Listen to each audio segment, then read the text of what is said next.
अस्सलाम वालेकुम स्टूडेंट, मैं हूं आपकी टीचर मिस शमीम और आज मैं आपको आइसोमेट्रिक इफ़ेक्ट बताऊंगी जो टेक्स्ट पर हम अप्लाई करेंगे।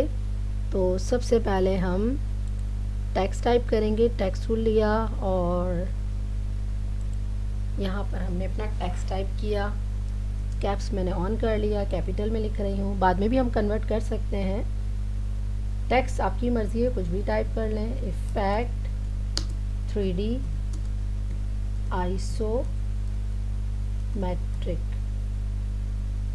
हमने वही इफेक्ट का नाम ही टाइप कर दिया है। और बैकग्राउंड कलर भी ले लेते हैं।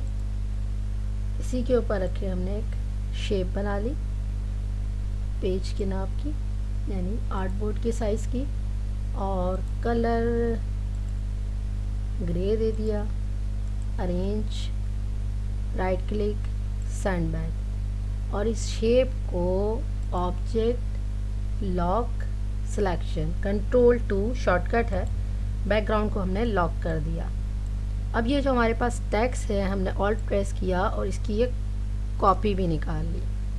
टेक्स्ट हमारे पास मौजूद है और अब हमने इफ़ेक्ट पर जाना है। ठीक है, जूम मैंने बढ़ा दिए।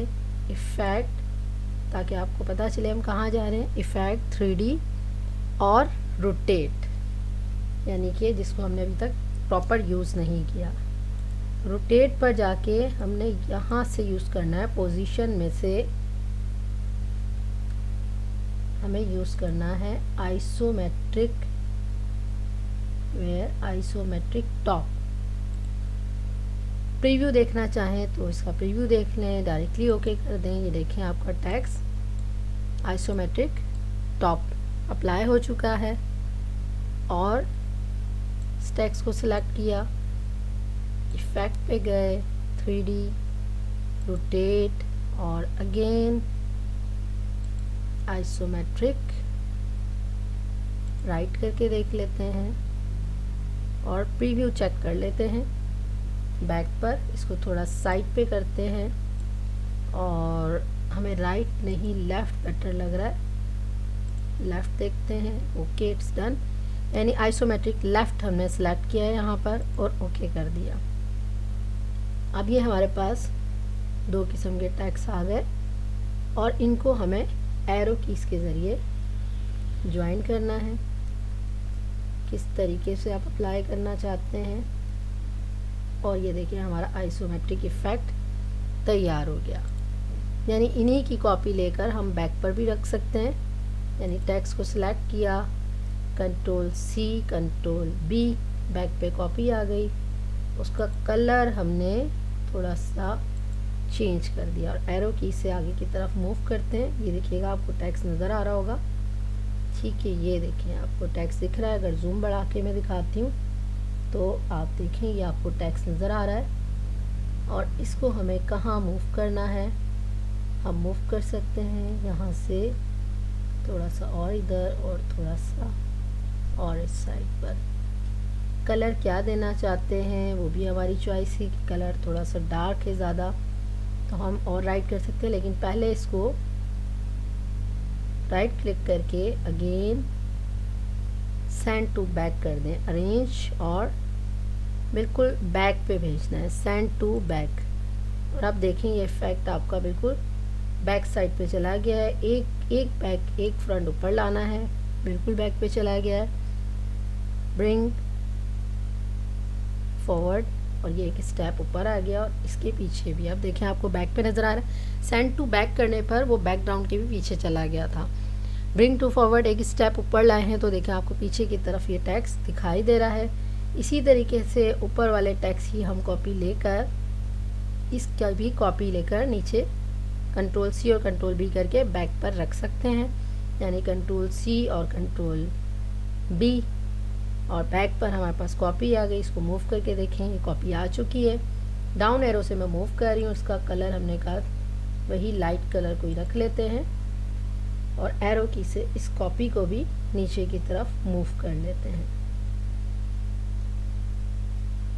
विंडो की जूम कम करिए, Ctrl+ नॉर्मल जूम बढ़ा लेते हैं और हमने इस कॉपी को नीचे की तरफ ऐसे रख दिया कि नीचे ये बैठी हुई फील हो रही है।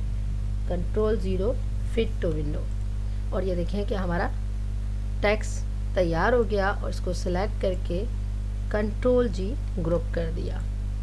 और अगर एक लाइन ड्रैग करके देखें, यहाँ पर सिंपल सी लाइन का फ़िलहाल कोई कलर नहीं है, कलर ले लिया और स्ट्रोक कलर वाइट, और कितना मोटा रखना है लाइन को इस हिसाब से रख लें, और 1 स्टेप ठीक है। और डायरेक्ट सिलेक्शन टूल लेके आप इसकी डायरेक्शन भी चेंज कर सकते हैं इस तरीके से।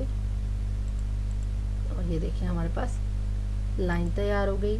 और ऑल्ट प्रेस करके इसकी कॉपी निकालते हैं, और ये कॉपी हमने यहाँ रख दी। रोटेट टूल ले लेते हैं और इसी के ज़रिए 90 एंगल पे प्रीव्यू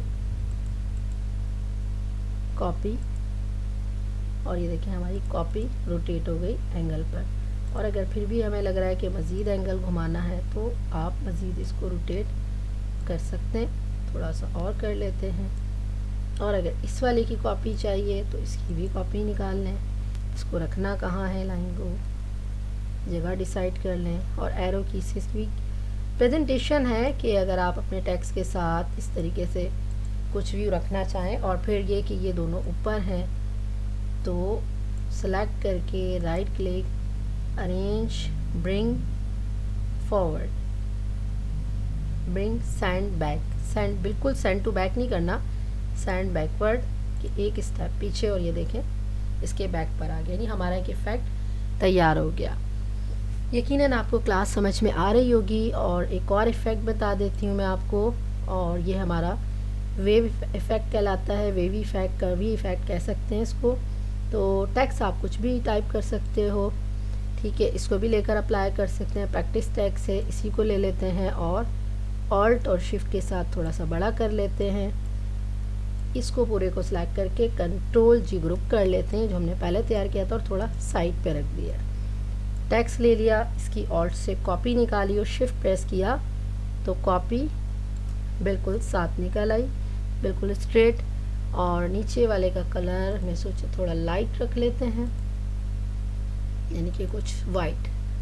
दोनों को सिलेक्ट किया, टेक्स्ट को शिफ्ट के साथ Ctrl+Alt+B ब्लेंड का शॉर्टकट, और ये हमारी ब्लेंडिंग हो गई है, कलर भी मैचिंग हो गए। और अब हम इसको इफ़ेक्ट देना चाहते हैं। इफ़ेक्ट पे गए, रैप पे गए, और यहाँ पे हमारे पास वेव लिखा हुआ है, और आप ये देखें कि आपका वेवी इफ़ेक्ट तैयार हो गया। और इसी से ही आप बना सकते हैं फिश आई इफ़ेक्ट। प्रीव्यू हटा के देखें लगा कर, ये देखें, यानी कि जिस किस्म के भी आपको बैकग्राउंड्स के लिए इफ़ेक्ट चाहिए, बड़े खूबसूरत से इफ़ेक्ट्स मिल जाते हैं। फ्लैग देख लें, ऐसा इफ़ेक्ट अगर आपको पसंद आ रहा है, या वेवी ले लेते हैं, ठीक है।